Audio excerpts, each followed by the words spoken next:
شروع کرتا ہوں اللہ پاک کے بابرکت نام سے جو بڑا مہربان اور نہایت رحم فرمانے والا ہے۔ دنیا اپنی روانگی میں مسلسل چل رہی ہوگی کہ اچانک ایک زوردار آواز سے سب کچھ فنا ہو جائے گا سوائے رب العزت کے۔ پھر دوسری بار آواز آئے گی اور ساری کائنات اپنی اپنی قبروں سے اٹھ کر ننگے بدن ننگے پاؤں میدان حشر کی طرف دوڑیں گے جو شام کے علاقے کی طرف سجایا جائے گا۔ ہر انسان اپنے اپنے اعمال کے اعتبار سے اٹھے گا۔ ہر ایک کو دو فرشتے پکڑیں گے اور میدان حشر میں لے جائیں گے۔ سب میدان حشر میں پہنچیں گے۔ سورج 1 میل کے فاصلے سے تپش پھینک رہا ہوگا۔ سب لوگ اپنے اپنے اعمال کے اعتبار سے پسینے میں ڈوبے ہوئے ہوں گے۔ 50,000 سال کا یہ ایک دن بہت سخت ہوگا۔ لوگوں کی حالت ایک نشہ کیے ہوئے شخص کی طرح ہوگی۔ ہر نبی اپنا حوض لگا کر اپنی اپنی امت کو پانی پلائے گا۔ نبی کریم صلی اللہ علیہ وآلہ وسلم بھی اپنی امت کو سوائے کافروں، مشرکوں، منافقوں، مرتدوں اور بدعتیوں کے سب کو حوض کوثر کا جام پلائیں گے۔ دودھ سے زیادہ سفید، شہد سے زیادہ میٹھا پانی جو ایک بار پی لے گا پھر اس لمبے ترین دن میں اسے دوبارہ پیاس نہیں لگے گی۔ پھر لوگ پریشان ہوں گے کہ اگلی کارروائی شروع ہو۔ سب لوگ مل کر جناب آدم علیہ السلام کے پاس جائیں گے کہ اللہ تعالیٰ سے التجا کیجئے کہ حساب و کتاب شروع ہو اور اس دن کی سختی دور ہو، مگر وہ معذرت کر لیں گے۔ اسی طرح لوگ نوح علیہ السلام، ابراہیم علیہ السلام، موسیٰ علیہ السلام، عیسیٰ علیہ السلام کے پاس جائیں گے، وہ سب معذرت کر لیں گے۔ پھر آخر میں لوگ جناب محمد صلی اللہ علیہ وآلہ وسلم کے پاس آئیں گے تو آپ صلی اللہ علیہ وآلہ وسلم اللہ سے دعا فرمائیں گے۔ اللہ تعالیٰ کے فرشتے آپ کو مقام محمود پر لے جائیں گے جو اللہ کے عرش کے پاس ہے۔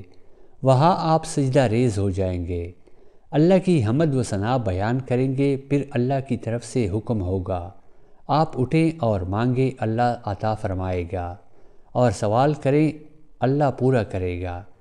پھر آپ حساب و کتاب کے لیے سفارش کریں گے جو قبول ہوگی۔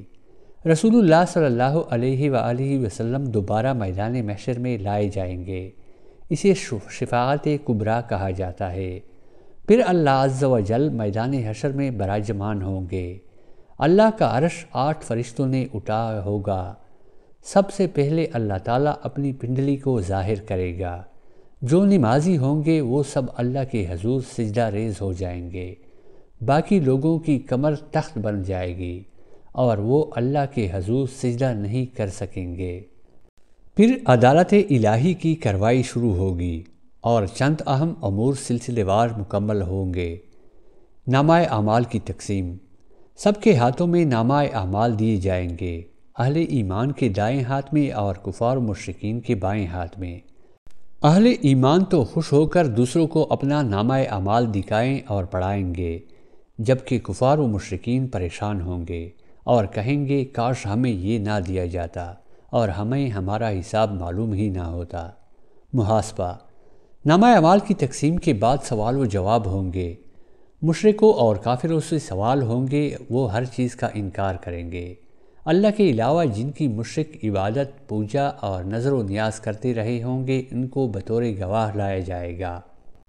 وہ سب اس چیز کا انکار کریں گے۔ پھر اللہ تعالیٰ ان کے منہ پر مہر لگا دے گا اور ان کے اعضاء بول کر ان کے خلاف گواہی دیں گے اور وہ پھر ان پر سخت افسوس و حیرت کریں گے۔ نیز میدان حشر میں دیگر کئی ایک سوال ہوں گے، عمر کے بارے میں، جوانی، رزق، علم کے متعلق۔ اسی طرح حقوق اللہ میں سب سے پہلے نماز اور حقوق العباد میں سب سے پہلے قتل و خون اور جھگڑوں کے متعلق سوال ہوگا، اور ہر ایک کے متعلق عدالت الہی میں عدل سے فیصلہ ہوگا۔ اعمال کا وزن۔ اتمام حجت کے لیے پھر اللہ تعالیٰ سب کے اعمال کا وزن کرے گا۔ جس کی نیکیوں کا پلڑا بھاری ہوگا وہ کامیاب، اور جس کی نیکیوں کا پلڑا ہلکا اور برائیوں کا پلڑا بھاری ہوگا وہ ناکام ہو جائیں گے۔ بلکہ بعض کا تو حال اعمال کے اعتبار سے اس قدر برا ہوگا کہ ان کا ترازو ہی نہیں لگے گا، اور بعض کی نیکیوں کا وزن بہت زیادہ ہوگا۔ وہاں کوئی کسی کے کام نہیں آئے گا۔ یہاں تک کہ اگر کسی کی ایک نیکی کی وجہ سے اس کی ناکامی ہوگی تو وہ سب سے مانگے گا، لیکن کوئی اسے ایک نیکی نہیں دے گا۔ وہاں نہ بیٹا قائم آئے گا اور نہ باپ اور ماں، ان سب کو اپنی اپنی فکر ہوگی۔ پل صراط سے گزرنا، اعمال کے وزن کے بعد سب کو پل صراط سے گزرنا پڑے گا۔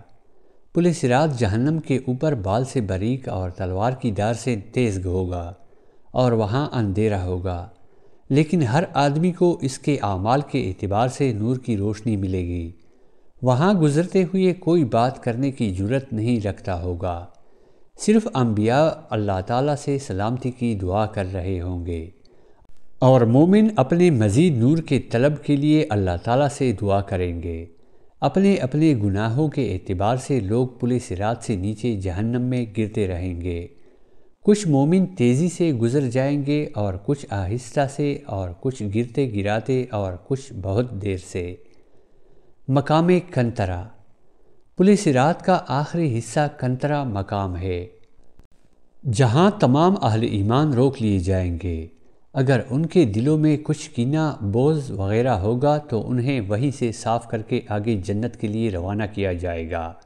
وہاں ایک نہر حیات ہوگی جہاں ان سب کو ڈالا جائے گا۔ سب جنتی 32-33 سال کے خوبصورت، 60-70 ہاتھ قد کے جوان بن جائیں گے۔ جنت میں داخلہ اور سفارش، پھر سب سے پہلے جناب محمد صلی اللہ علیہ وآلہ وسلم اپنی امت کو لے کر جنت میں داخل ہوں گے۔ جنت میں کچھ لوگوں کو بغیر حساب کتاب کے داخل کیا جائے گا، جن کی تعداد کم از کم امت محمدیہ سے 49 لاکھ ہوگی۔ پھر نبی کریم صلی اللہ علیہ وآلہ وسلم کو خیال آئے گا کہ شاید میری امت کے کچھ لوگ جنت میں نہیں آئے۔ پھر رسول اللہ صلی اللہ علیہ وآلہ وسلم اللہ کے حضور سجدہ میں پڑ جائیں گے، اور اللہ کے حکم سے پھر آپ اہل ایمان کی سفارش کر کے جو جہنم میں اپنے اعمال سیئہ کی وجہ سے گر گئے ہوں گے انہیں نکال کر لائیں گے۔ اسے شفاعت صغریٰ کہا جاتا ہے۔ پھر اسی طرح شہداء، انبیاء، فرشتے، مومن بھی سفارش کریں گے، اور جن کے دل میں رائی کے دانے کے برابر ایمان ہوگا انہیں جہنم سے نکال کر لے آئیں گے۔ کچھ لوگ ایسے بھی ہوں گے جن کے اعمال حسنہ اور سیئہ برابر ہوں گے، انہیں کچھ دیر مقام اعراف میں ٹھہرایا جائے گا۔ پھر سب کو جنت میں ان کے اعمال کے اعتبار سے محلات، خیمے، حوریں عنایت کی جائیں گی۔ آخر میں اللہ تعالیٰ جنتیوں اور جہنمیوں کو بلا کر سب کے سامنے موت کو ذبح کر دیں گے، اور اعلان ہوگا کہ آج کے بعد کسی کو موت نہیں آئے گی۔ اس وقت سب اہل ایمان جنت میں پہنچ چکے ہوں گے۔ جہنم میں صرف کافر، مشرک اور منافق ہی رہ چکے ہوں گے، کیونکہ وہ ابدی جہنمی ہیں۔ اللہ پاک ہمیں نیک اعمال کرنے کی توفیق عطا فرمائے۔ آمین ثم آمین۔